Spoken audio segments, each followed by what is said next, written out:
Ultra Foods, Crosby St. James, Mott's, Liquor Palace, Digger Martin Main Road, WEFN, Gallagher Street, Athletes by the Park, and IslandEatTickets.com. For more info, call 331-4285. Get ready for North Coast Jazz. WESN.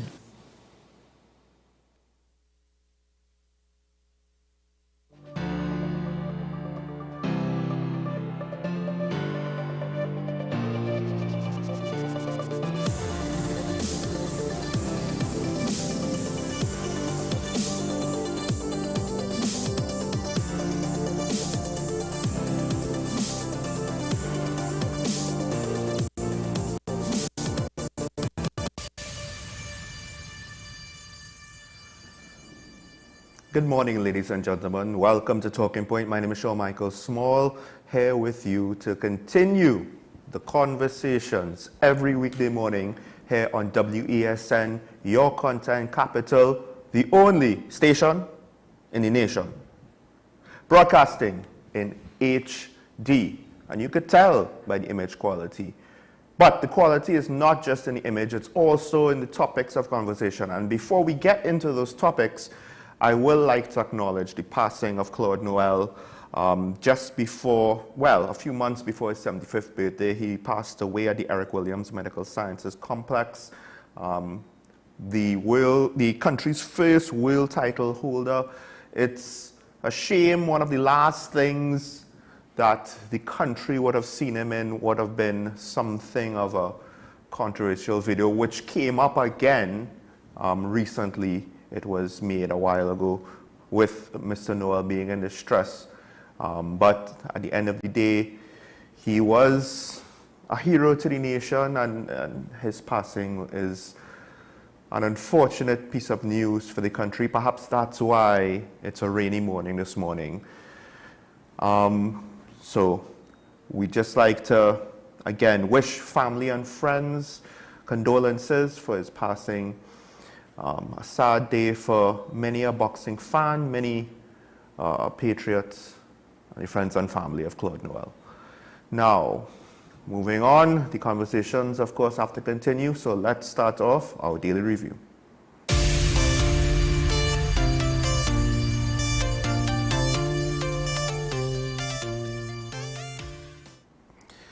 And sorry for that, folks. The first story that I wanted to highlight this morning, we have a case where a former clerk with the Board of Inland Revenue was granted bail after appearing in court on charges for falsifying certificates, tax certificates, I believe it was, utilizing the misuse of a fellow employee's computer. He was working at the Board of Inland Revenue at the time to falsify the tax certificates in exchange for $10,000. So that would have been great news just out of context. Hey, look, a case of white-collar crime. Not a great step, not a large step forward, not a great accomplishment. One instance. How confident are we that there isn't more instances of things like this that are potentially not detected? So we're prosecuting one. I don't think it's reasonable to assume that there's only one. So that's just out of context, though. Okay, white-collar crime is being prosecuted. A little bit of corruption is being prosecuted because, again, he was alleged to have given VAT and income tax clearance certificates for people in exchange of $10,000. Not sure who paid him the money, just that he was paid for these alleged fraudulent certificates. I believe it should be easy to say that it was fraudulent. That could be proven now to a reasonable degree. So he is alleged to have done that. The twist in the story, because like I said, out of context, this is a little bit of good news, right? We would need to see more of this for it to be really something that you could say benefits the nation. But it's a little bit of good news. But the twist in the story is the fact that the company, in the name of these certificates, apparently is Specialist Shooters Training Center Limited, which is the company that is owned by one Brent Thomas, who is at the center, of course, of, I guess you could say, an offshoot of the firearm users license investigation, which led to his arrest in Barbados and relocation, in order for me not to have a disagreement with the AG. Some might say relocation, others might say abduction. So I find it interesting now, with this twist, that one of the few, if potentially the only one instance that I have heard of, where someone commits fraud in a government office, issuing fraudulent certificates, is caught and arrested and charged, granted $100,000 bail. You know, this is serious. This is not no slap on your wrist thing. It's in conjunction to Brent Thomas. Now, there are two ways you could look at this, and I think both are valid. One is the fact that they're investigating the man.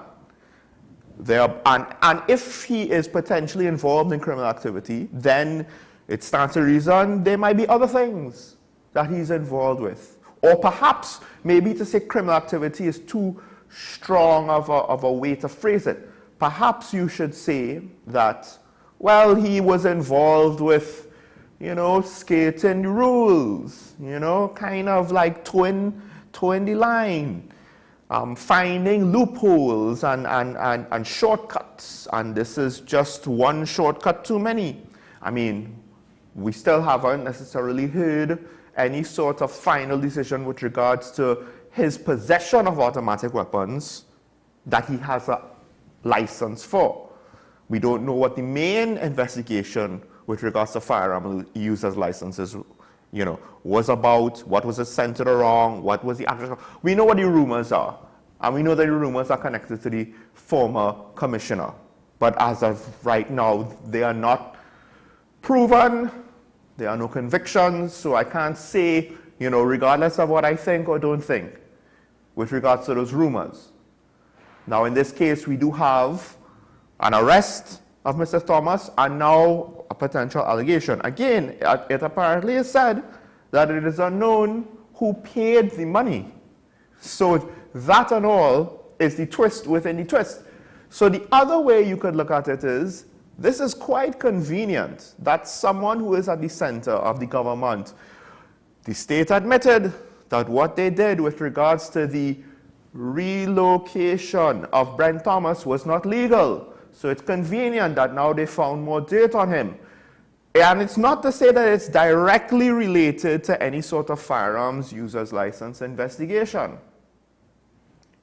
So to what extent could this be a setup?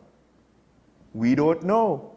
Now, I'll say this, to some degree, the TTPS has been more transparent than I would have expected, because they do answer questions at the Joint Select Committee. Joint Select Committees, folks, pay attention. That seems to be where we got a lot of good information.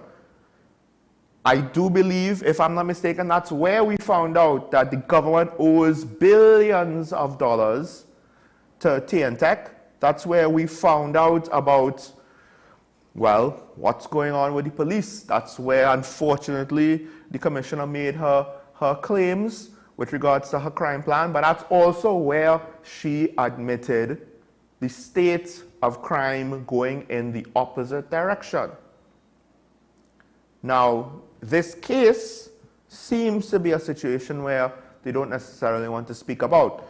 Again, if you leave us without information, don't complain if we take things out of context, because at the end of the day, this is an important case for multiple reasons. It speaks to legal firearms in the country and how that's being managed. It also speaks to the capacity by which the authorities can legally, or in this case, illegally, apprehend somebody in a first jurisdiction how will that pan out with regards to accountability?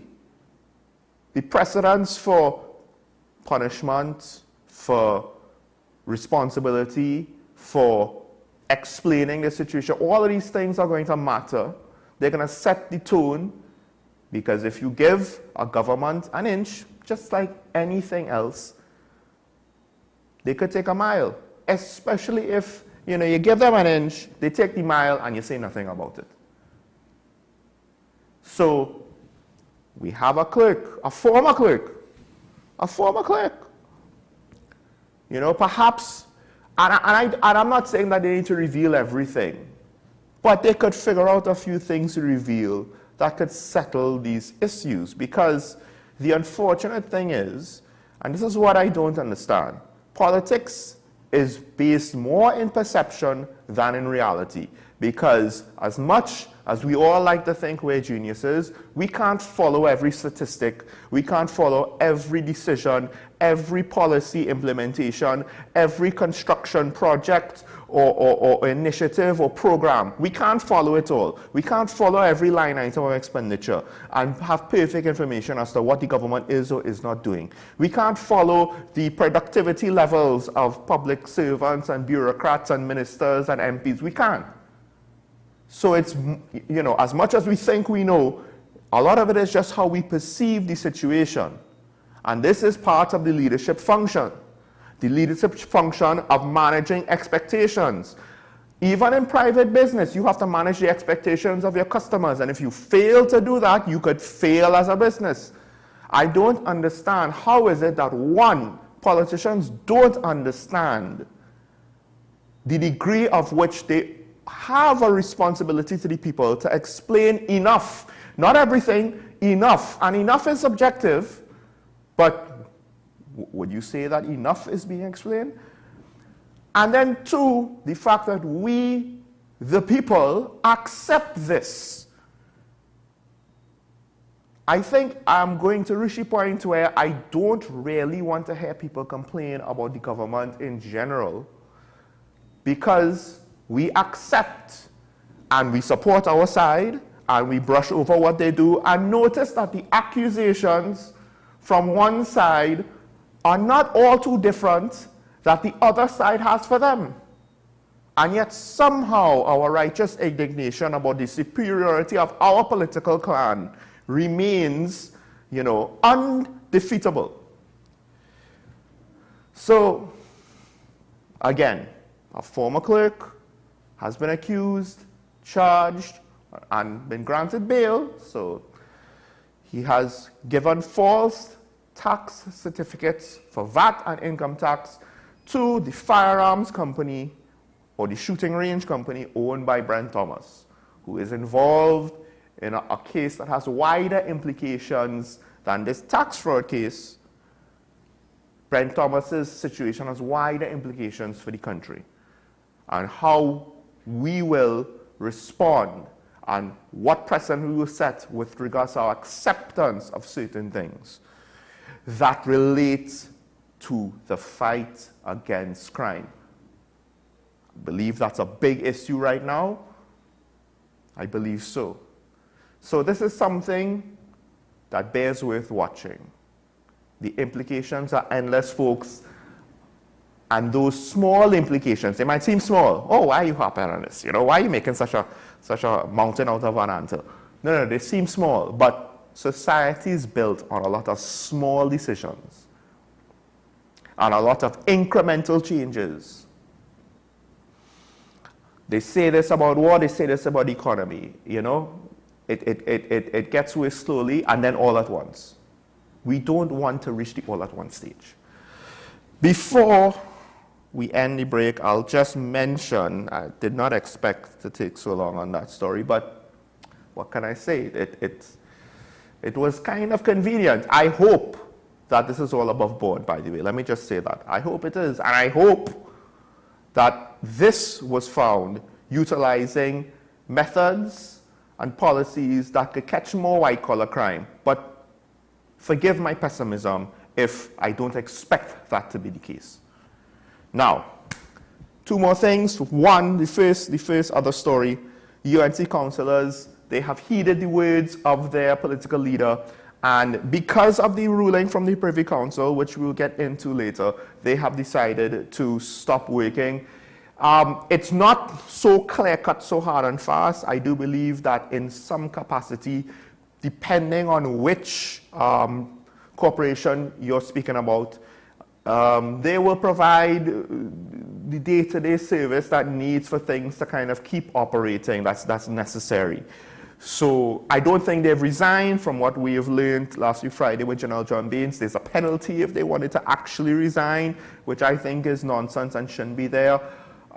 Because it is essentially holding them hostage. I actually, as much as I might not like the consequences for the act or the repercussions for the people that they're supposed to serve, in this situation, I cannot fault them if they feel the need or they are compelled to want to resign because the ruling came down.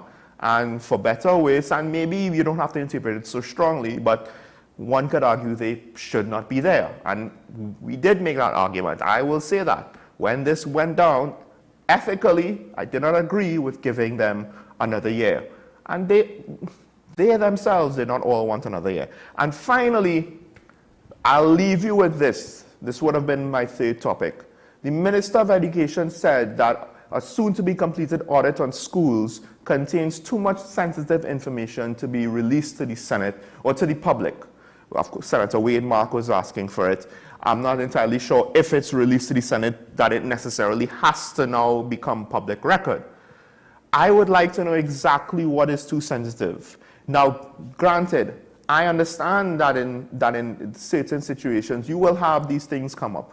Sensitive information that the public really just should not know because it's not useful, it's not constructive. However, benefit of the doubt for politicians in this country, no matter what party you are in, is running thin, right? And it's not a PNM thing because you could say that about the opposition and you could say that about THA. THA might have a little bit more leeway than the other two, the THA executive, but that and all, they don't have near as much as they did when they started out. So again, some sort of further explanation as to, you don't have to tell us what it is, obviously, you don't have to reveal it, but, or at the very least, if you would give Senator Mark a deeper explanation, and then he could at least publicly state, well, okay, there's good reason. Unfortunately, I don't expect them to work together very well, so it is what it is. Folks, we have to take a break. When we come back, we will welcome our Wednesday contributor to go further into the Privy Council's ruling on actually the local government election situation. Yes, stay tuned to Talking Point on WSN, your content capital.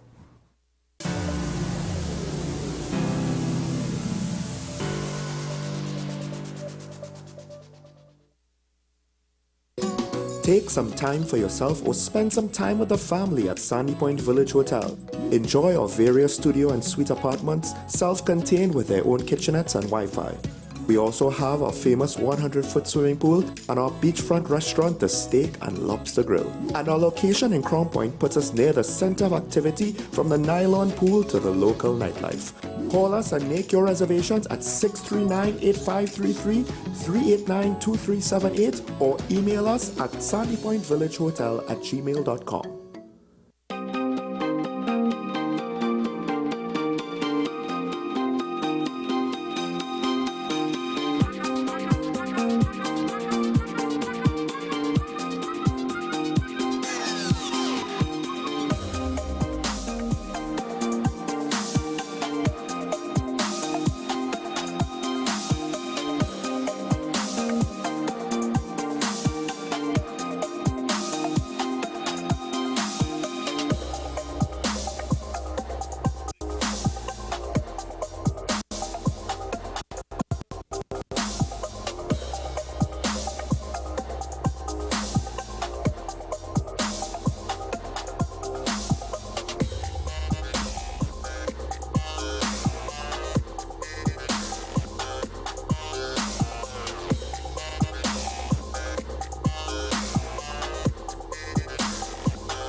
The best laptops and tablets are at dbesttoys.com. Get a Gateway 14.1-inch Ultra Slim notebook or an HP 14-inch laptop at the best prices in TNT. Get the Fire 7 tablet for $474. You can also shop the latest Amazon Fire Sticks. Call now at 32-DBEST to order or visit us in-store at Forces Flagship MacBean. Shop online now at dbesttoys.com. Free delivery available throughout Trinidad and Tobago. Cash or links on delivery. Join me, Dr. Nalini Kokram, on What's Up Doc, where we discuss all your burning questions concerning health. Trinidad and Tobago is among one of the highest risk group of patients that develop this form of genetic breast cancer. What I'd like to take home from a short interview like this is screening. You must screen. Because it's silent. It's silent. Yeah. And because it's silent, you don't know it's there. What's Up Doc, every Tuesday and Thursday on WESN, Content Capital.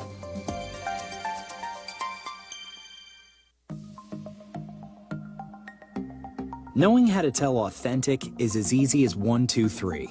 Find it, match it, search it. Step 1, find the style number on the tag. Step 2, match the style number inside the jersey with the number on the tag. Step 3, search it. A quick Google search of the style number will verify the jersey is authentic when the search results match the jersey being searched. Don't be fooled by counterfeit jerseys. Before you buy, remember to find it, match it, search it. Fan Zone, 2 locations nationwide. Center City Mall, Chaguanas and Movietown, Port of Spain. Nationwide delivery available. North Coast Jazz and Heritage Festival.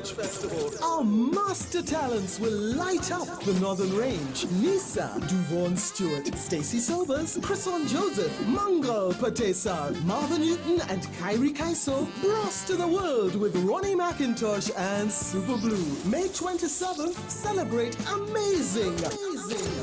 North Coast Jazz and Heritage Festival. Festival grounds, Blanche Shares. Born here, played here.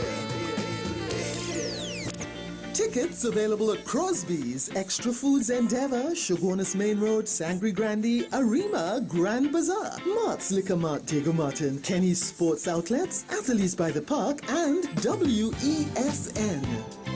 North Coast Jazz is sponsored by the Ministry of Tourism, Culture and the Arts. Visit Trinidad and the National Lotteries Control Board.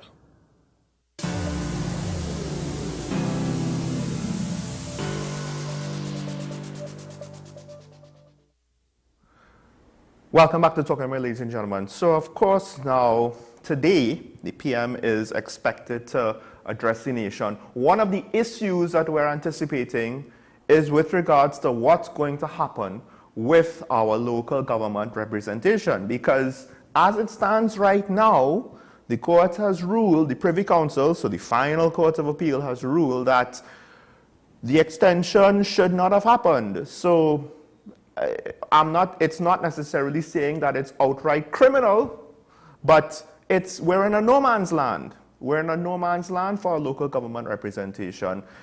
We can't wait. I don't think anybody thinks we can wait until the end of the year to hold the elections, as was the expectation before the ruling. So what's the government going to do? To what extent? We don't know. We don't know what's going to happen as we wait. One could argue we've been waiting too long. But for more on this topic, and also to help us explain the ruling, we have with us former Minister of Finance, but more importantly today, she wears the hat of legal scholar, right? Because finance is not important today. Today it is the attorney at law, not former attorney at law, attorney at law. Karen Nurse-Shera is with us. Good morning, Karen. Thank you so much, Sean. I nearly said Keaton because I do miss Keaton when he's not here with us. Of course, you know I love having being here with you, but of course, the three of us. Keaton apologizes, folks. He is under the weather and isn't able to make it for Talking Point. He would have been on AM Prime earlier. And my apologies for not mentioning that earlier at the top of the show. But Karen, with regards to this situation now, as we are, well, I don't even know if there's a precedent for operating in this situation. Okay, so I think the first thing before I go into the meat of the actual decision and what struck me, because I read it over several times, is particularly the majority position of the Privy Council. And if you look at the newspapers today, I believe at least two of them put as the headline this issue regarding local government elections and the expectations. Looking forward, it may not be the word, but wanting to find out how the Prime Minister intends to address this issue. And even the Law Association has come out and said, call the local government elections now, so that there has been a cry from persons who I think the public has regard and respect for, calling upon the Prime Minister to call the elections. Now, one of the things I just happened to have read, which I'm not going to put too much store on it, but you never know, is that they are busy trying to find a way around, because the bottom line, and that's the bottom line, as far as I can see, and I think most people would agree with that, was that they did not want the local government elections to be held this year, and it's politics. It comes down to politics, and the politics is that the ruling party, the government, which is the ruling party, had not been doing very well. And this is in within recent periods. First, we have, most recently, the THA elections, where, they were, I don't think it's a hyperbole to say they got the licking of their lives. 14-1, they could have gone almost a zero. And our wee boy, as I know Tobagonians like that expression, I think everybody was astounded at the extent to which they were beaten. So that was a big wake-up call for the government, because all these things are kind of dress rehearsals for what is to come, which is the national elections, which has to be called within the next 2 years and few months. And then prior to that, which is more relevant to our discussion today, is the local government election that was last held, I think on December the 2nd or 3rd of 2019.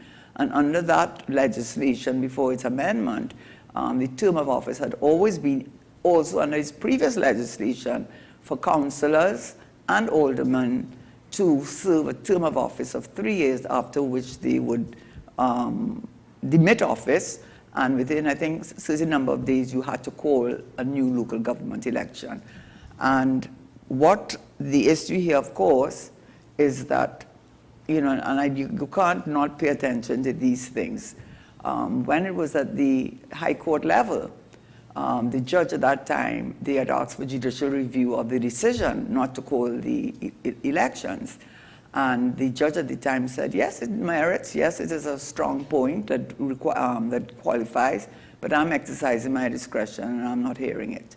So they went to the Court of Appeal. The Court of Appeal heard it and dismissed it, and dismissed the matter. So they went now to the Privy Council. Now, all lawyers knew from year one, introduction to legal system, the judicial hierarchy. We know you go up the scale, and when you reach to what is the Judicial Committee of the Privy Council, which is equivalent to what used to be called the House of Lords in England, now called Supreme Court, that's where the buck stops.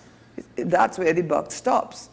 And so what I had wanted to say regard to the judgment, what struck me very forcefully, is it is clear, it would be naive on our part, let's put it that way, for us to think that the Privy Councillors, as far away as they are in England, they would have read all the papers, all the documents and the newspapers. They would be apprised of the issues.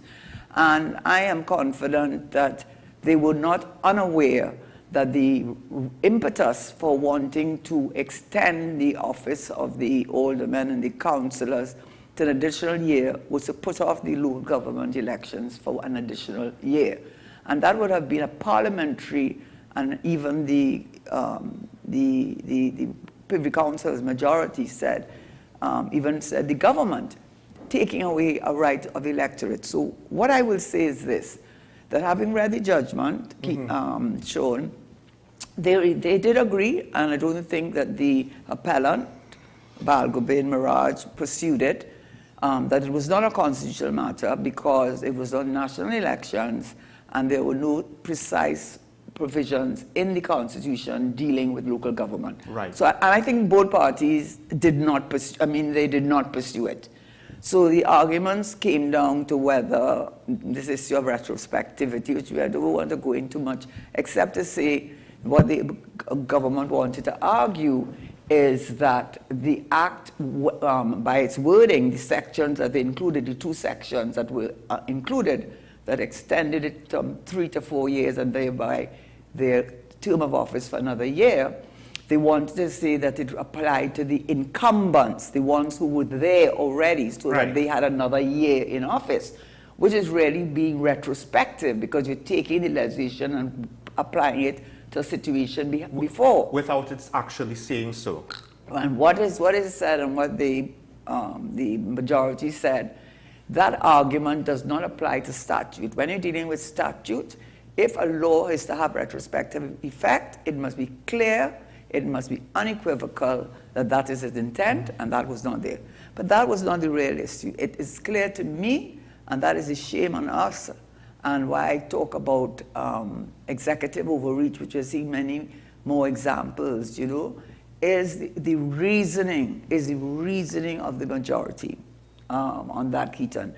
And that is because they did recognize that there were possibilities to interpret it in certain ways. They did not discount it completely, you know? They did not. But what it was that made them think, it is the reasoning of depriving the electorate, whether at the national or local level, of a democratic right, which is consistent with a democratic republic. And if you doubt that, you just have to read the judgment, starting from about paragraph 31, of what because they had to lay the groundwork first. From paragraph 31, you're picking it up? From paragraph 31, and you will see for yourself the extent to which the law lords took great exception to that. They said at paragraph 31, they talked first in paragraph 31 about representative democracy principles are appropriate in this case. Then in 31, you probably have it better written than I, because it's all in my handwriting sometimes, which I cannot even read. An essential character of a representative democracy, whether national or local, is that the representative is chosen by popular vote. In a modern democracy as Trinidad and Tobago, all individuals have the right to participate in popular votes subject to certain qualifications. Then it said, it is an essential element of a democratic form of government, whether national, which is repeating that. That they said, and this was the language was very harsh. I think you would have it, and think about paragraph 35, which said that the rights conferred by a democratic system are not only individual rights enjoyed by each person entitled to vote. It is a right of all members of the relevant, well, that's the word I can't make out. Must be the relevant, you have it there? Relevant what? I don't have it, I don't have it. Anyway, relevant community to be governed by representatives chosen democratically, whether or not in an individual right to vote, it has a right to exercise that right. But this is what I really wanted. This is what I wanted to go to. So 33 says, a democratic society will necessarily engage other rights and freedoms of expression, for example, but the election of representatives for a fixed or maximum period is the foundation on which it is built. And finally, the last one I'm going to use, it is inimical to a representative democracy that the representative is chosen by anyone other than the electorate. It is not for Parliament, still less the government, to choose the representative. If that was applied, if it is applied to the incumbents, that would have been chosen for another year, not by the electorate, but by the government, who brought those amendments into force, which while councillors and aldermen were still in office. So it is very, very clear to anyone who reads the judgment that what I think was the deciding and overwhelming decision for them was the fact that the government, they said it still left the government, they said the parliament still left the government to take away and exercise a right of the qualifying electorate to exercise their right to vote, which is consistent with a democratic republic as Trinidad and Tobago. So the criticism, and at the end of it, when they finally wound up on their speech, where they gave another argument and say, no, you make it too much fuss about this amendment. The amendment is really a little modest amendment. They were very terse in their response. It's far from a modest amendment. This is going to the very foundation of a democracy.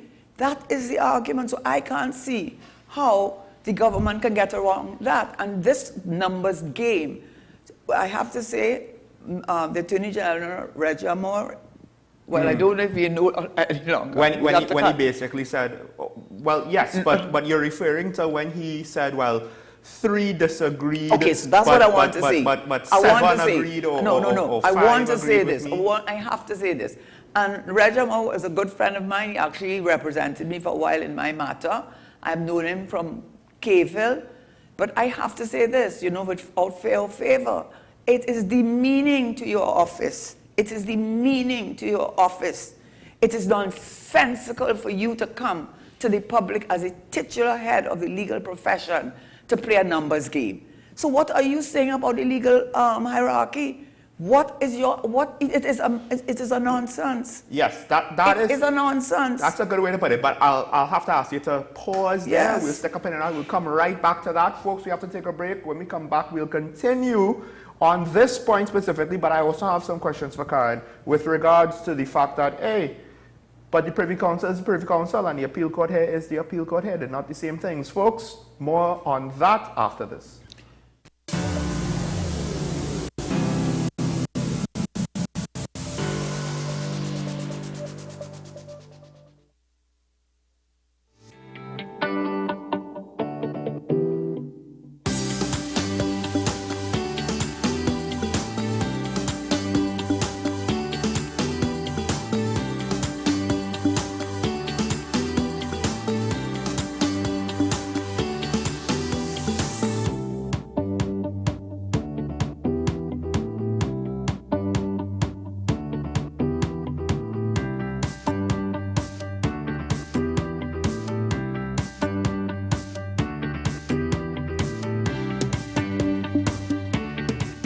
The best laptops and tablets are at dbesttoys.com. Get a Gateway 14.1-inch Ultra Slim notebook or an HP 14-inch laptop at the best prices in TNT. Get the Fire 7 tablet for $474. You can also shop the latest Amazon Fire Sticks. Call now at 32-DBEST to order or visit us in-store at Forces Flagship MacBean.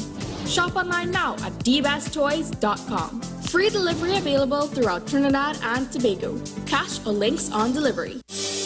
Join me, Dr. Nalini Kokram, on What's Up Doc, where we discuss all your burning questions concerning health. Trinidad and Tobago is among one of the highest risk group of patients that develop this form of genetic breast cancer. What I'd like to take home from a short interview like this, screening. You must screen. Because it's silent. It's silent. Yeah. And because it's silent, you don't know it's there. What's Up Doc, every Tuesday and Thursday on WESN, Content Capital.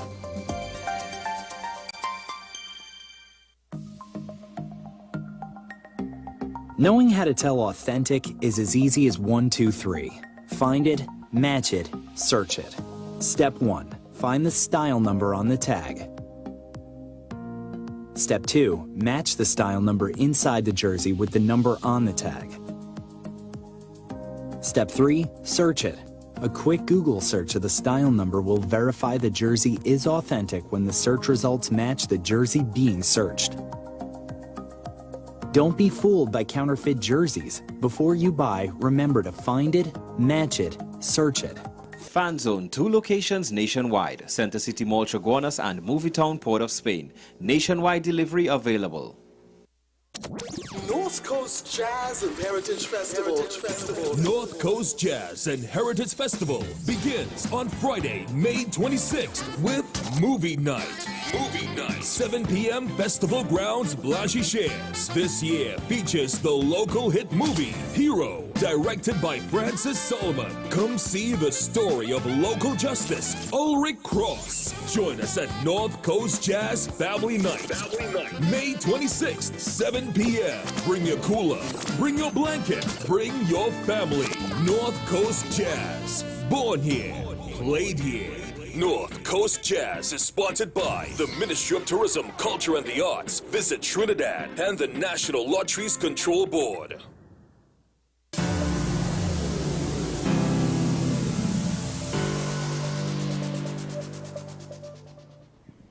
Welcome back to Talking Point, ladies and gentlemen. And we literally left off on the point that the AG, in his press conference, his relatively short press conference, that he made a great pains to point out the fact that 5 out of 8 judges, Karen, agreed with the government's position. Don't mind the fact that 3 out of 5 Privy Council judges did not agree, and he wants to put he's grouping the appeal court judges in with regards to, well, look, their legal opinion matters, and he even gave his judges kudos, right, with regards to their capability. But I think one of the things you want to point out is the fact that, look, at the end of the day, the appeal court judges are the appeal court judges, and the Privy Council bench is your Privy Council Judicial Committee, and that is the final court of appeal for many a reason, and you can't just group them together. Am I wrong? It's not only not wrong, you're absolutely right. I mean, it is, listen, it's embarrassing. And for the Attorney General to even stoop that low, it really is doing himself such an injustice. We have a system. It's not a game of numbers, It's not a game of numbers. It's a question of judicial hierarchy. You did that in year 1, because I was in year 1 in Faculty of Law, not in the same year as you, but we all have to do introduction to legal systems. And that is why there's something called an appeal. You appeal, so as you go up the appeal system, our highest court of appeal is the Privy Council. And Mr. Attorney General, because I'm sure you did it in your private practice, and I'm sure it's done by all lawyers, that when you want to persuade our court of appeal on a matter, oftentimes, who do we go to? Our highest court. We go to the decision, unless it stopped at the Court of Appeal in Trinidad. If it went to the Privy Council, even if it went to what they call the Supreme Court, which is the House of Lords as it was, when we want to quote and use as the highest authority that has overturned, because that's what it does. When you go up the ladder, you are overturning the decision of the lower court. The only person that can, court that can overturn itself as it has in the death penalty case that you would be very aware of, overturn itself, is the Privy Council. So when you go to court, Mr. Attorney General, and your lawyers go to court, and when you go to court, and when lawyers go to court, what they all do even though it's supposed to be a persuasive authority, we all use decisions either of the Supreme Court of England, or if we have a Privy Council decision. That is why, remember, we never hung anybody if they were in death row for 5 years or more. Remember, we never went to court to challenge that. You know why we didn't? Because of Morgan and Pratt, which is a Jamaican case, and they, like us, still have the Privy Council as the highest court of court. And we knew that if we had gone, we would have gotten the same result, and therefore we immediately took everyone who was on death row and reverted it or turned their sentence into a life sentence. So don't play a numbers game. That is so demeaning of you. It is as if you are trying to rewrite the law. Well, is there a new law that's called in determining whether a decision is binding on the country, on the court? It's the game of numbers. How many people agreed, not which court majority made the decision. That is so... When he said it, I didn't like that he said it, but I think because I'm not a lawyer, I didn't have the concrete reaction you did. Oh my goodness. And now that you said what you said, I wonder now, looking at it further, if the Attorney General realizes that for all intents and purposes, he is basically indirectly or unintentionally making an argument against the Privy Council being the highest court of appeal. Now, I don't know if he wants to move to the CCJ or if he wants to say our local judges should be good enough, right? Because based on the press conference, that's the implication, and it is probably very unintentional. But Mr. AG, you have to be very careful what you say. No. With regards to, I don't think he's what saying. What is unintentional? I don't think he's saying that our appeal court is good enough and we could replace the Privy Council with our appeal court as the highest court of the land. No, but what he's saying is not... I know. No, what I'm saying your viewers... But his words could be interpreted as such. But it's nonsense. Because he's grouping those judges together. Okay, you know what to do then?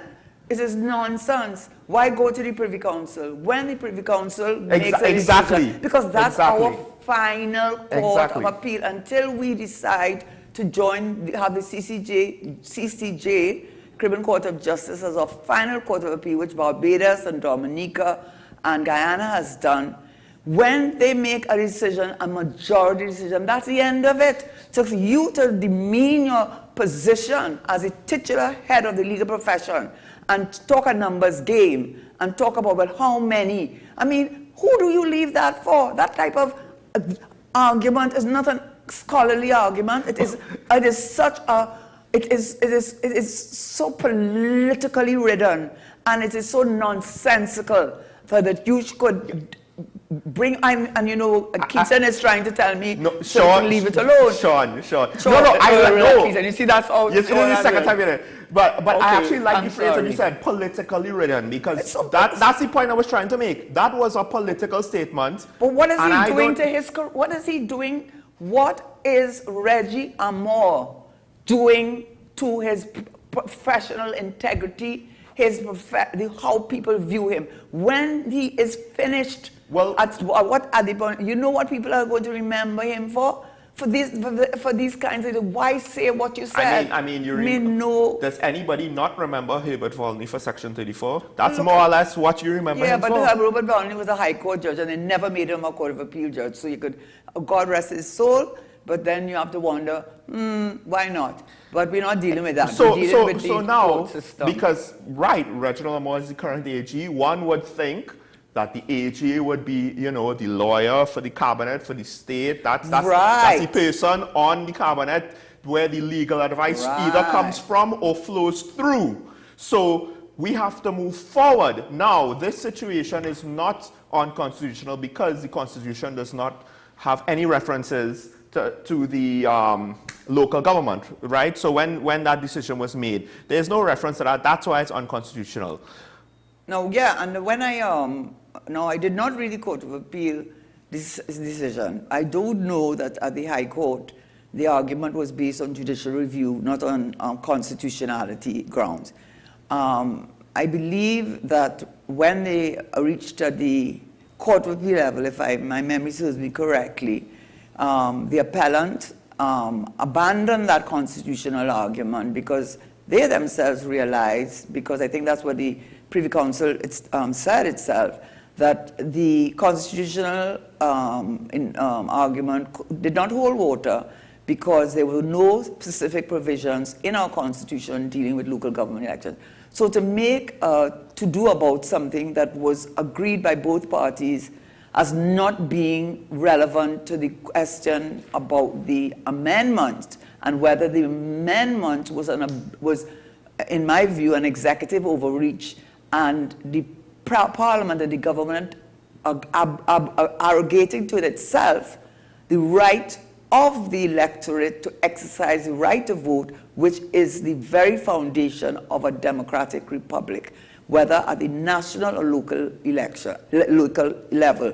So if they're making a to-do about the constitutional thing, I don't know why they're doing that, because even if you read the Court of Appeal decision, they said that the appellant had understood that that was a no-go. Well, here's why, and it goes now into I think, the real question that we're still waiting the answer for. What comes next? So I've been wondering, and I've told you this just now off air, will the government seek, while the Privy Council's ruling both says that they has sections that says that they should not do this, but says also sections that they possibly could do this. Should they ask for an extension? Because the Privy Council ruled, because it wasn't stated clearly, that's why they can't have the extension. But the Privy Council also, you mean in terms of the Constitution? No, well, no, just with regards to the ruling on the extension to the local government, right? They did say that because it was not stated explicitly, well, you can't just assume that it's there. They also did say that the government should not or cannot choose the representatives. It's part of the democratic process. So the extension could potentially be that. It could be the government saying, well, no, we want these people to continue on, right? So I just have to ask, can they? No, but that's the whole argument. Can they ask for an extension? No, but that's what... In Parliament? No, but that is the whole argument that the majority position took. And I will say that the minority position, I read it a few times, but they took a very, and I'm not in any way critiquing them in that regard, but they took a very clinical approach to it, a very clinical. But what I think there's the majority took in, when you're doing rules of construction, there's something called the purposive rule. You know, usually they have the golden rule, all these different few rules to help you when something is not clear. You use certain rules of construction. And the purposive rule is fairly new vintage. And you really look at what is the overall purpose of the legislation. And it is clear that, so to answer your question about extending, whether they do the same thing that the majority told them they can't do, you cannot, the legislation, they have interpreted the legislation very clearly to say that whoever in the incumbents, whoever were voted in 2019, December 2019, as councillors and aldermen, the legislation at that time was very clear. It was 3 years. That's how long it was. Now, to extend it to 4 years, an additional year, without the electorate having a say in determining whether they want those same persons to continue is a breach of our democracy and the right of the electorate.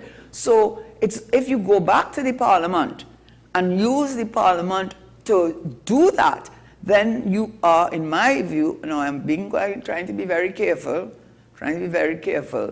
it may appear as though it's a contempt of what the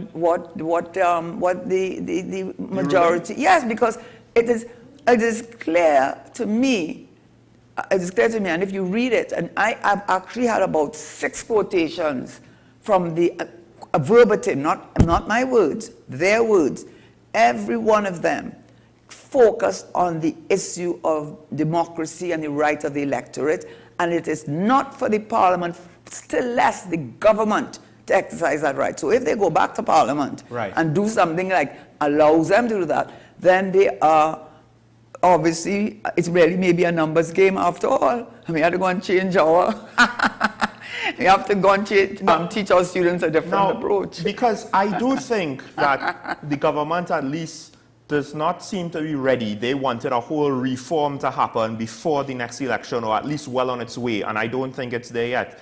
If they do this, what will be the recourse then? We'll have to go back to the courts to argue another case? No. I'm sure they're spending mucho dinero and mucho tiempo. A lot of Venezuelans say so, like we should all know that meant a lot of money and a lot of time trying to find a way around the decision of the majority and not be effectively Maybe that's why he wanted, as you said, the numbers game. Maybe that's why he wanted. Well, no, you can't do that. You know that. Right, yes, of course. But what is the end game? You have to understand the end game and how do you reach the end game. So the end game is that the government wanted another year. Why? Because they get licks in Tobago, and then look at a time when everybody thought that Kamala was a spent force, and look what happened. So they wanted a year to fix the roads, to be nice, to think, and give them a chance to win over the electorate. And so that's what they're busy doing right now. So if they could get it to go to December, they would have achieved their objective. All I will say, folks, is it's nice that that's what they want to achieve, but how they're going about it, at least to me, seems counterproductive. Now, the electorate might surprise me. Who knows? But folks, we have to break for news on the hour. When we come back, we will open up the phone lines. So you could ask Karen questions about this, or you could maybe challenge me with regards to what I said earlier. Maybe we could speak further on the Brent Thomas case, because that is something Karen pointed out. Executive overreach, but we break for news now. Stay tuned. We'll be back after this.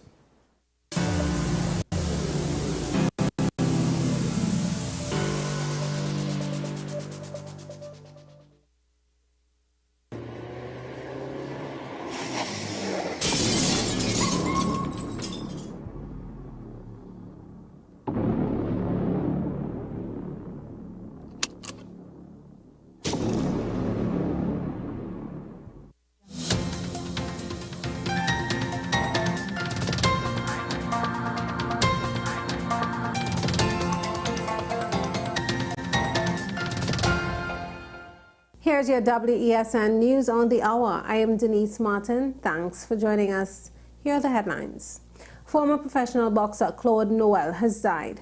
Prime Minister to discuss local government elections in Parliament on Wednesday. Regionally, 9 survivors of Madia fire remain hospitalized. And internationally, millions in Mexico warned to prepare for evacuation as volcano spews ash. Now for the details. Former national boxer Claude Noel has died. 74-year-old Noel reportedly died on Sunday at the Eric Williams Medical Sciences Complex. His cause of death was not revealed. Just 1 month ago, a video of the former boxer went viral. Noel was dragging on the floor as he screamed for help. The Social Development Ministry intervened, saying he was receiving the relevant care as he was a beneficiary of the Special Achievers Grant and the Senior Citizens Pension.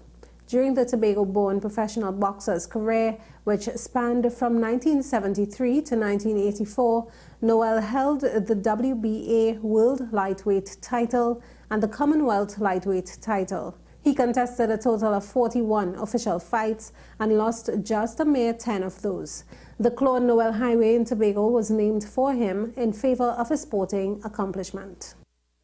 Attorney General Reginald Amor says the Prime Minister will inform the Parliament on Wednesday on any decision regarding the local government elections. The AG was questioned in the Senate on Tuesday on what measures are being taken to allay the concerns expressed by regional corporation councillors. This matter will be addressed tomorrow in the House of Representatives by the Honourable Prime Minister. The government is not perpetuating any illegality. There is no illegality occurring.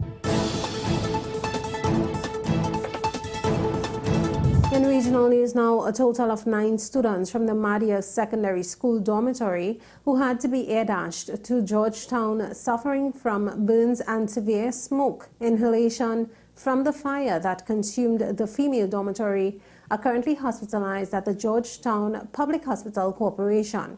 The number of students hospitalized rose from an initial 6 after 3 more students had to be evacuated yesterday.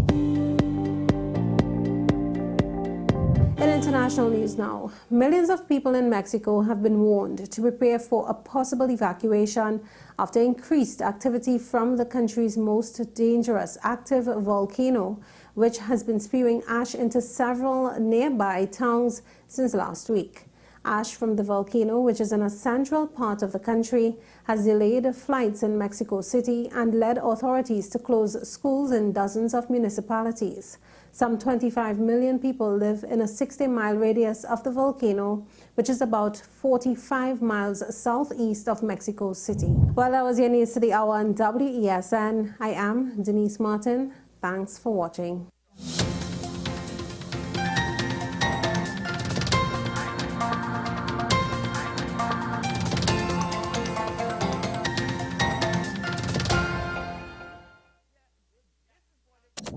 North Coast Jazz and Heritage Festival. North Coast Jazz and Heritage Festival begins on Friday, May 26th with Movie Night. Movie Night, 7 p.m. Festival Grounds, Blanche Shares. This year features the local hit movie, Hero, directed by Francis Solomon. Come see the story of local justice, Ulrich Cross. Join us at North Coast Jazz Family Night.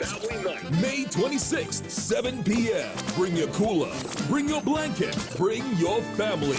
North Coast Jazz. Born here, played here. North Coast Jazz is sponsored by the Ministry of Tourism, Culture and the Arts, Visit Trinidad, and the National Lotteries Control Board. The MG showroom has an SUV for your personality with multiple features that will have you driving in comfort and style. MG gives you the most miles, and now you can own your brand new MG for as little as $85 a day. I am Trisha Burke from Massey Motors. Contact me to drive away with your MG today.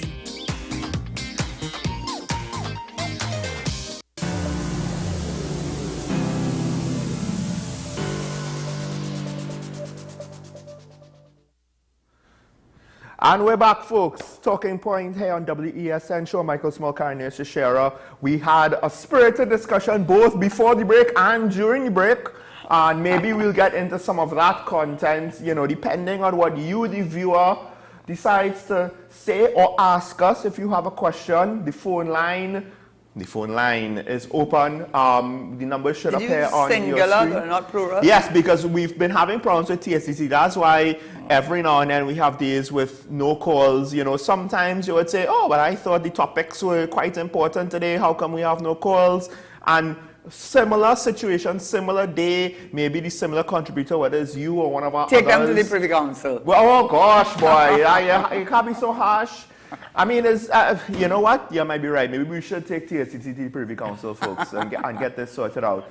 But so the phone line is open. Call in if you have anything to say. Of course, before earlier, I spoke about, well, there is a clerk who is accused of falsifying tax documentations, and the tax documentations apparently was for Brent Thomas's company. So that's an interesting situation to see what comes out of that.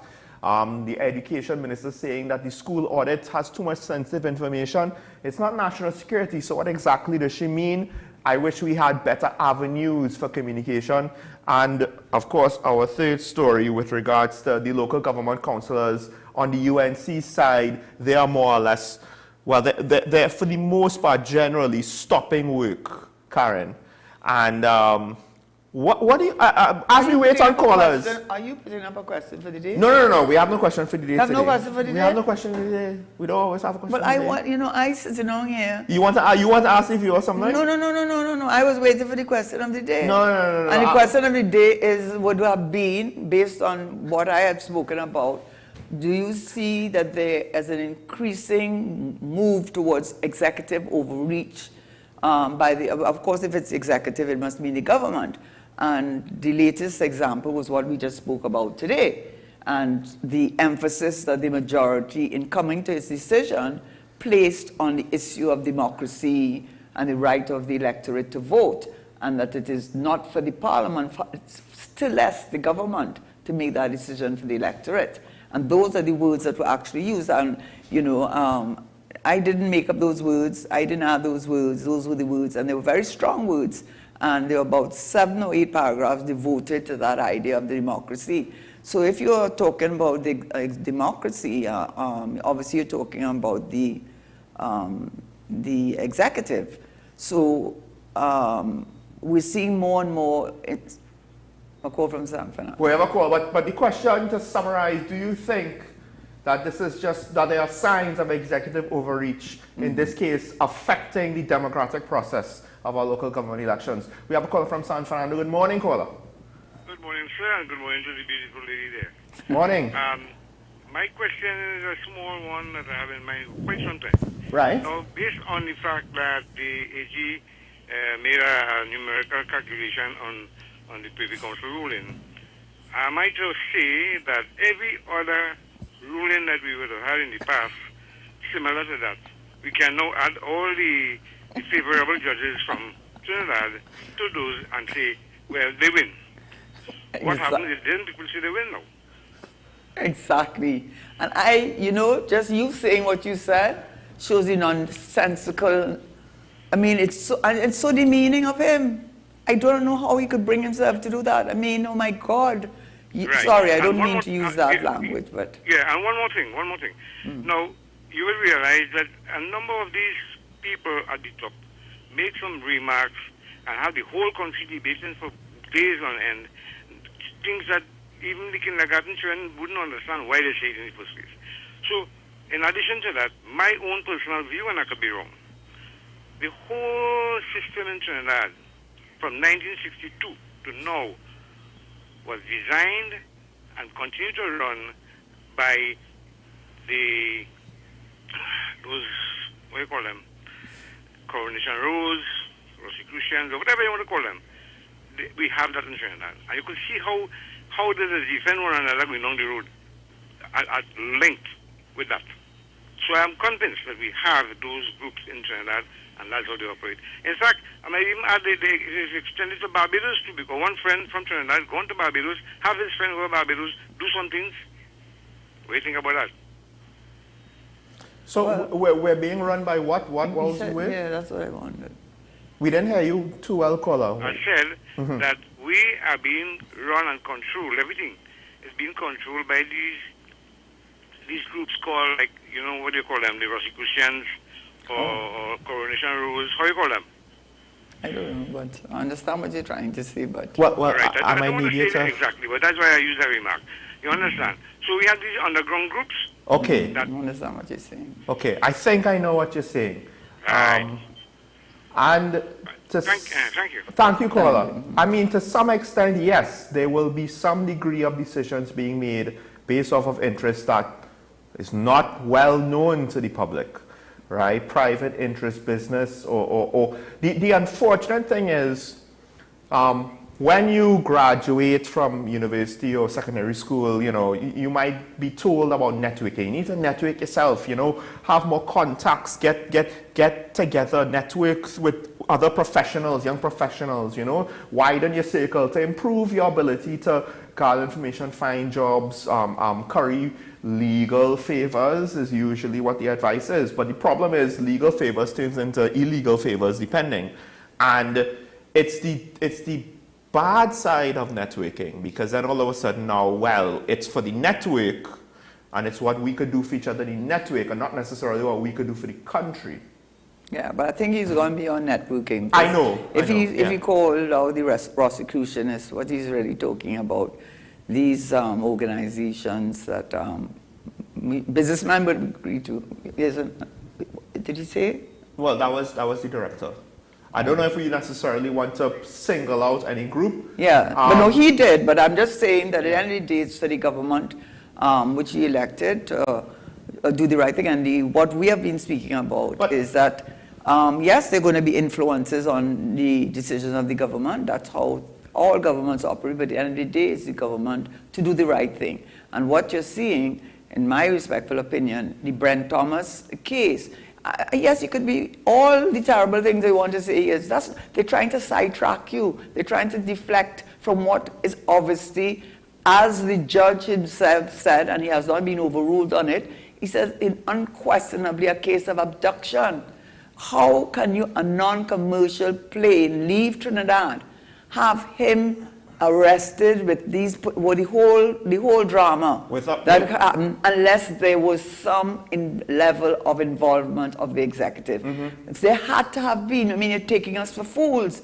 And to do something like that, whether the person is the worst criminal in the world or not, the reality is to do something that it goes against all the rules of extradition, go against all. Yes. Okay, well, did you know that police need permission even if they just want to go to Tobago, much less Barbados? Yeah, so they had to have gotten approval from somebody. And somebody who they wouldn't have gotten in trouble with. We have a caller on the line from, I didn't hear where he was from. Caller, good morning. Charlieville, good morning. Morning. Yeah, from Charlieville. Go ahead, caller, you're on the air. Yes, hello? Yes, go ahead. You have a question or a statement? Yeah, no, another question. What the fellow from San Fernando, I believe he was referring to, was long ago they had these lodges, they call them, that people used to register into and carry on their business. That they only used to accept certain people in there. Just like the Rosicrucian and all of them. Right.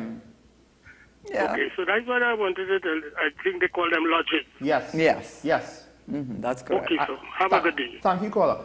I forgot that term. I didn't want to name a specific lodge, but I forgot that term. But he called a specific Yes, lodge. I know. I'll say this though. My point about networking, it might. Nice way of saying it. That's the nice way of putting it. Correct. Because at the end of the day, like I said, all of a sudden it now becomes what's good for my group. Well, however, my group, and when you have something like a lodge, then it's a formal group. It's not just an informal network, and that potentially makes it even worse with regards to the considerations to the benefit of the members of the group, as opposed to, and this is if they're involved in politics especially, what's beneficial for the country. Or if it's private business, what's beneficial to the other stakeholders not in the group of my private business, etc., etc. So therein lies the rub. And to some extent, we all have to deal with that. We all have to deal with that question of ethics, but that scale is where the difference lies. We have a caller from Port of Spain. Good morning. Morning, caller. You on here? Hello?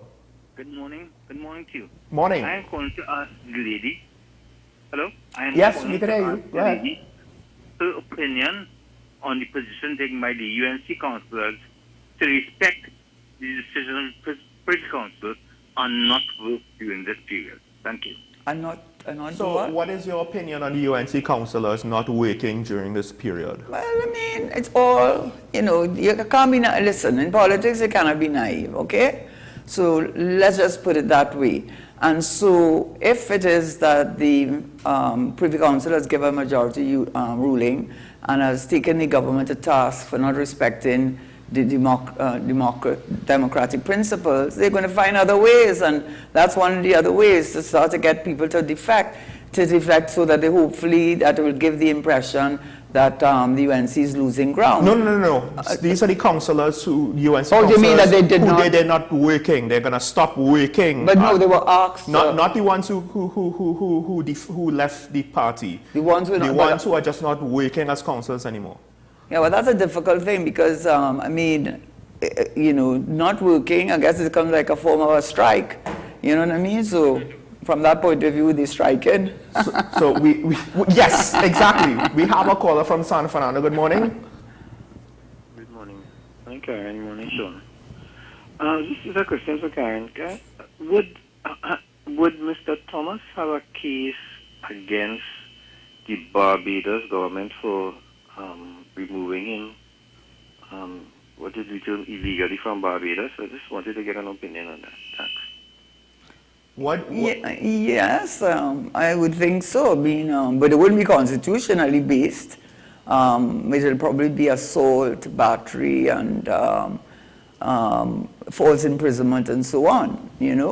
So that will be the case that he would have, in my mind, against the Barbados government, because as the government has said, and in their case, which the judge Rampersad distinguished, your constitution is not extraterritorial. I mean, in other words, the Constitution of Trinidad and Tobago is not the Constitution of Barbados. So you cannot say that what they did in Barbados was unconstitutional. But he can bring an action, yes, because clearly they gave, from what we have been told, he has a lot of laws of their country have been broken. And the Barbados Constitution, he's not protected by their Constitution, right? He's a foreigner. No, exactly. He can't go to the Constitution of Barbados. Right. We have a call on the line from Dabadi. Good morning, caller.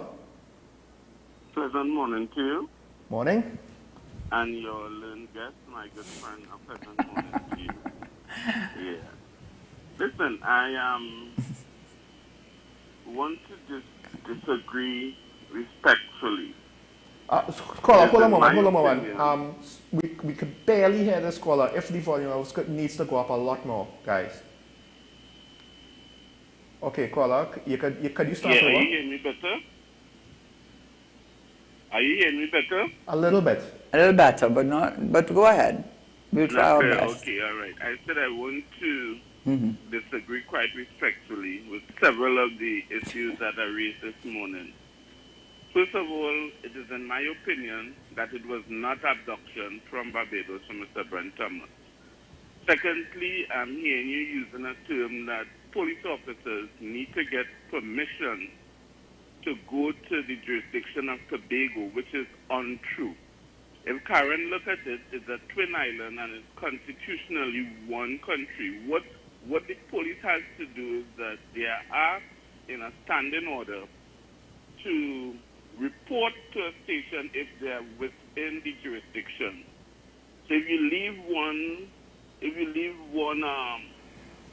division in Trinidad and you go to another division, it would be nice, and it would be very much ethical to report to the station in which you are one of the stations in that division. But they do not have to seek permission to go to Tobago. Okay, right? so... You could look at it, you could inquire into it. Last but not least, Karen, this is to you. And I saw you laughing about it. It is really unfair for both major political parties to be playing politics with people, especially when it comes to local government. We're looking at representation here, and you are asking councillors to stop working. If a councillor stops working for one day, it could have grave effects on their communities. So I think that representation needs to be continued by all councillors, and it's very much unprofessional for the leader of a political party to tell the councillors stop working. Thank you. I'll hang up and listen. You all have a pleasant day. Speaking, but let me say first, I did not say about the Tobago, but definitely, and I think that is really a reflection. The issue that is, and I quoted from the judge. So unless you are taking the position of a judge who heard the matter and heard all the facts, and he used the words, it is unquestionably an abduction. That is the words that he used, and he was able to explain it. I suppose you're more learned on what happened than the judge. And to talk about Tobago, that was an aside, which I didn't make in any event. We're talking about Barbados, and Barbados is definitely not Tobago. Okay, so it's another territory, it's a sovereign nation, and that deals with that. Secondly, I did not say that they must stop working. I said that if what they're doing is not working, that is the UNC, but this whole issue is political, and if you don't think it's political, you're being naive. All I said is what it appears to me to be a form of strike, and that's what people do when they're unhappy. They withhold their labor in order to withhold it for whatever reason. This time it's not for wages, it is because of what they considered that the Privy Council said was an illegal act or undemocratic act by the government. See, and so I did not... Therein lies the problem. And I did not make an assessment of right or wrong. I said what it appeared to be, and I certainly didn't say you can't take anything about Tobago. Caller, we understand what you mean about the responsibility of councillors, but the councillors themselves, to be fair to them, they're not in a clear-cut situation where there's an obvious right and an obvious wrong, at least in my opinion, because of the Privy Council ruling and the fact that their term technically is up, right? So now they're stuck, they're forced to work in a situation that they might very much vehemently disagree with and might be, borderline illegal. Not just that, but they might actually be looked down upon as doing the wrong thing. Yeah. So again, we respect what you said and we understand the role of the councillors, but we have a caller. Yes, we have a caller from Faisabad. Good morning, caller. Good morning, Sean. Good morning, Carl. Good morning, Trinidad and Tobago. Caller, good morning. Okay, so people continue to promote and support illegality. We can't hear the caller at all, guys. I don't know if I'm hearing it. Hello? Hi, good morning. Yes, I'm saying people continues to promote illegality because the lords have ruled that election needs to be held. What I'm amused about is that the Prime Minister should have been on the hosting the very next day, telling the population of Trinidad and Tobago the ruling and the consequences and what he's going to do to rectify it. Because as far as I know, the councillors are occupying their seats illegally. Their term in office has ended. Is that true, Karen? Yes, I think the reason why the Prime Minister would be hard-pressed to go on the hustings is because of the reasoning of it is an indictment on the Prime Minister and his government. Exactly. So, you're right. So if he were to go out in the hustings and say the majority ruled because they said that we had no right to take away the right of the electorate to determine whether we could extend the office from that of their incumbents, those who are already there, for another year. So it would be an indictment on him. So why is he going to go out there and say that? He doesn't want to come and say he's trying to figure out They don't know what to say. They don't know what to say. You said it as well. They're trying to figure out what to say. Caller. They don't know what to say. The point I'm making, Carol, is that you have people calling and ask him to hello? Yes, go ahead. Hello? Go ahead, go ahead. ahead. Yes, and people calling. So in a sense, what they are doing is supporting or wanting to support illegality. Well, I am thinking that, when we thought we had the worst in Faris, we are now replaced by something far worse than Faris. The history is now showing that. I think we are living in a failed state, or not very far from that. Thank you. Yeah, okay, can I just say this is politics? So obviously certain stations and certain people, we know that it is done.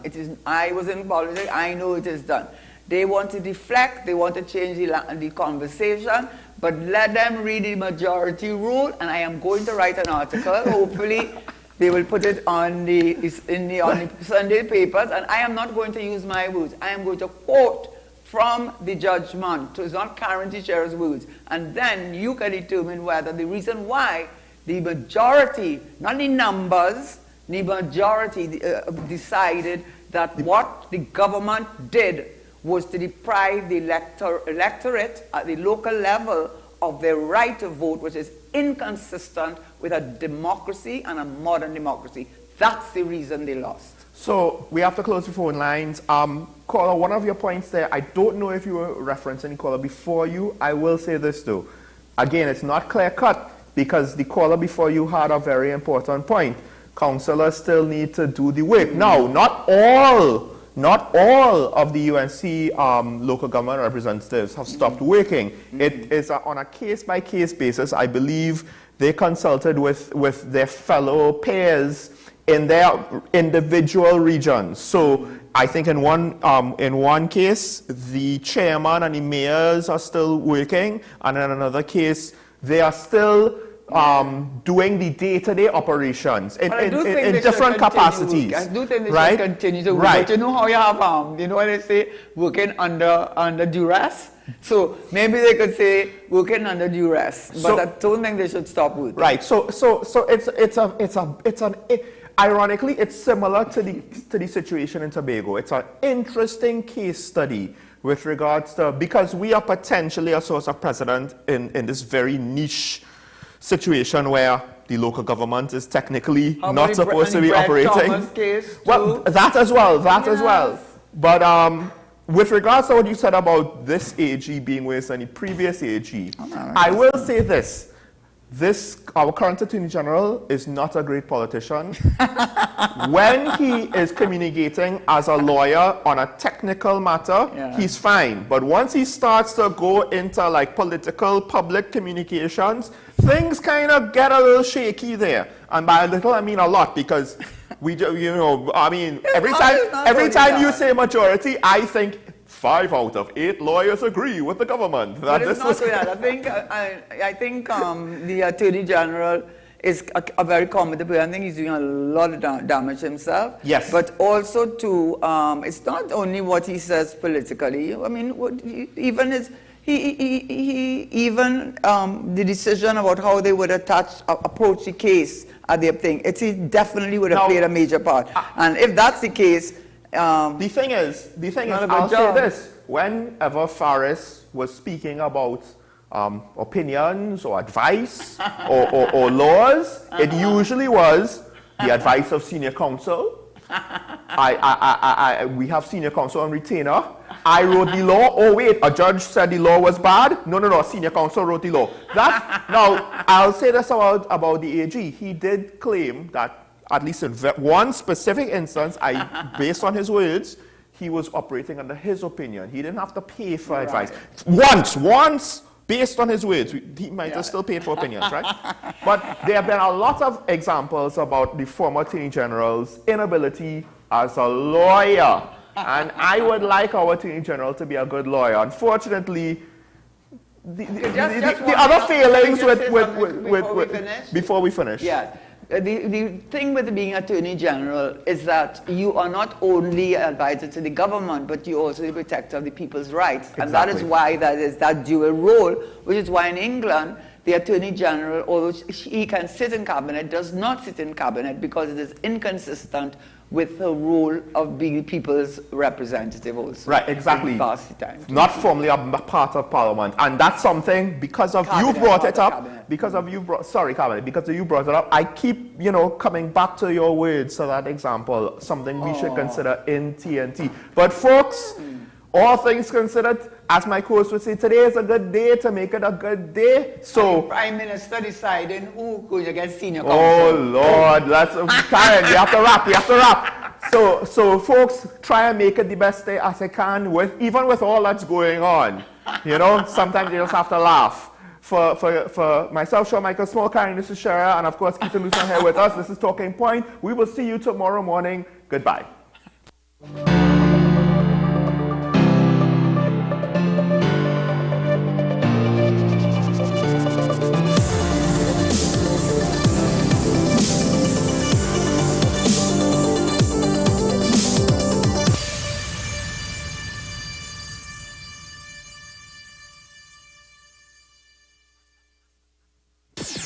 WESN.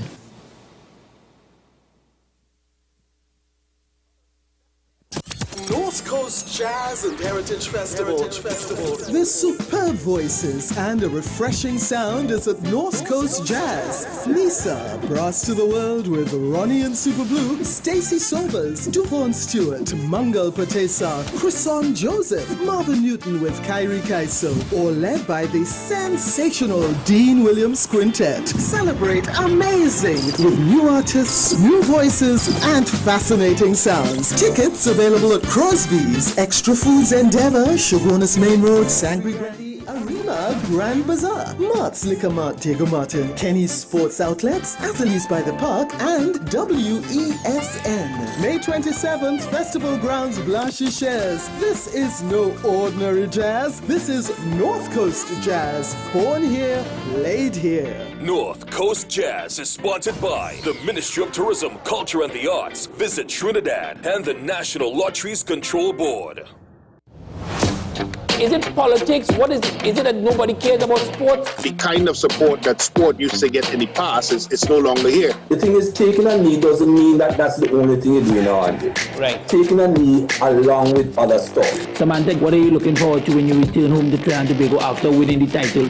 Thank you very much for speaking it into existence. Is there no pressure on Nicholas Ball? it makes me more motivated to work hard and to go out there and rep the white and black. Why are we sending a team to the Winter Olympics? There are a number of Trinbagonians who are in the diaspora and have grown up in winter sport. It's an opportunity that the Trinidad and Tobago Olympic Committee will not close the door on. I also believe in the players that we have. Once you can motivate the players, you can get the best out of them. Join me, Dr. Nalini Kokram, on What's Up Doc, where we discuss all your burning questions concerning health. Trinidad and Tobago is among one of the highest risk group of patients that develop this form of genetic breast cancer. What I'd like to take home from a short interview like this, screening. You must screen. Because it's silent. It's silent. Yeah. And because it's silent, you don't know it's there. What's Up Doc, every Tuesday and Thursday on WESN, Content Capital. The issue, the continued rise in the price of flour and its impact on the cost of living in Trinidad and Tobago. How should we go about it? I want to ask you, what has been revealed to you about the state of vulnerability in the country because of this exercise and because of what we're going through? Is the government losing the war on the vaccine front? The discussion should revolve around the common good for the greatest number of people in Trinidad and Tobago. How do we inculcate a sense of respect and regard for people who may not be of your own political ilk or persuasion?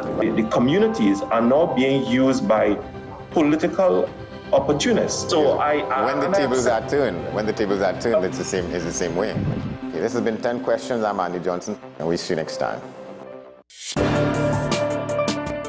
People really want to know, what about me? Where do I fit?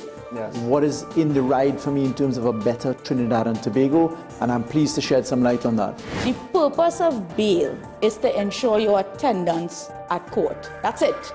It is not punitive, it is not rehabilitative. We the police officers, we are professional and we are here for whenever the survivor is ready to come forward. We have the right to private and family life, the right to religious freedoms and beliefs and thoughts and expression. But these rights are not absolute. Certain rights can be limited. The law is to govern the whole, it's for all of us in public.